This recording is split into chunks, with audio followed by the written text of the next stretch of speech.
चलिए आज हम सीखते हैं बल या फोर्स किसे कहते हैं। देखिए इसे समझने के लिए हमने माना ये हमारी कोई वस्तु रखी हुई है और इस वस्तु पर हम इस दिशा में एक धक्का लगा रहे हैं। इस धक्का लगाने की वजह से वस्तु हमारी कुछ दूरी चलकर यहाँ पर पहुंच गई है।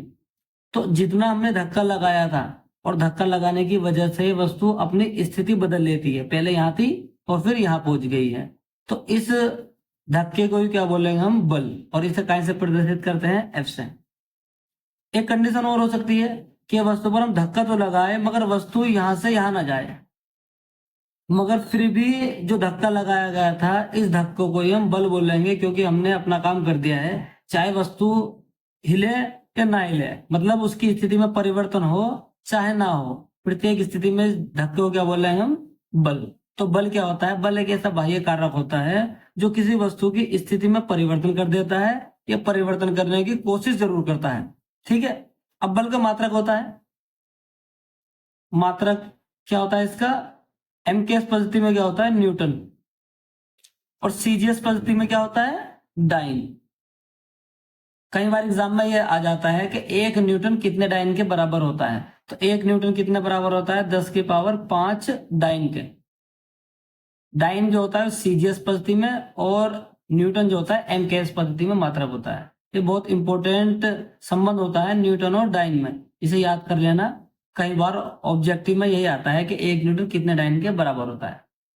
अब क्या होता है, बलों के 2 प्रकार का रखा हुआ, मतलब बलों को 2 श्रेणियों में बांटा गया है।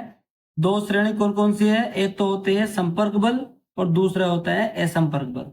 संपर्क बल क्या होते हैं, जो वस्तुओं के संपर्क होने के बाद कार्य करते हैं। मान लीजिए 2 वस्तु आपस में संपर्क में आ गई है, तब उनके बीच कुल बल कार्य कर रहा है, उसी बल को क्या बोलेंगे हम, संपर्क बल। जैसे अगर एक सड़क है, इस सड़क पर माने कोई सड़क है हमारी, इस सड़क पर हमने एक गाड़ी ली है बिना पहिए वाली और इसे हम ऐसा खींचते जा रहे हैं इस दिशा में, तो इन दोनों वस्तुओं की सतह पर क्या होगा, एक बल कार्य करेगा सड़क की और इस वस्तु की सतह पर।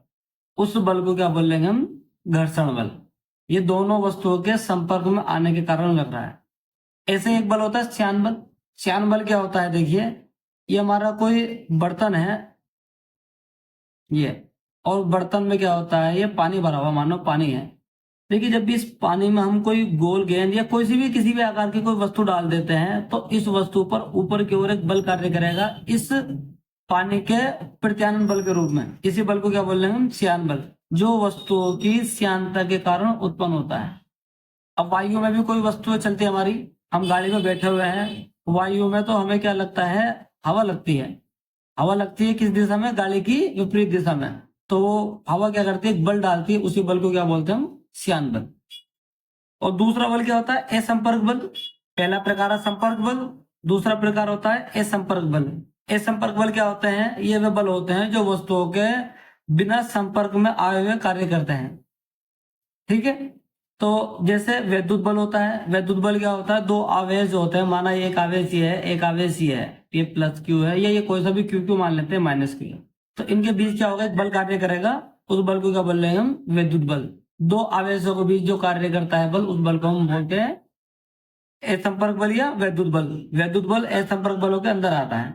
ऐसे गुरुत्वाकर्षण बल होता है। गुरुत्वाकर्षण बल में भी क्या होता है, 2 वस्तुएं संपर्क में नहीं रखी होती है, जिसे पृथ्वी पर प्रत्येक वस्तु होती है उस पर एक बल कार्य करता है, इसी बल को बोलते हैं हम गुरुत्वाकर्षण बल।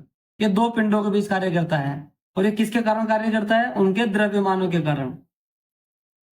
ठीक है। इसका जो बीच बल कार्य करता है उसकी परिभाषा न्यूटन ने दी थी, न्यूटन का गुरुत्वाकर्षण नियम से। ऐसे होता है चुंबकीय बल, ये 2 चुंबकों के बीच कार्य करता है।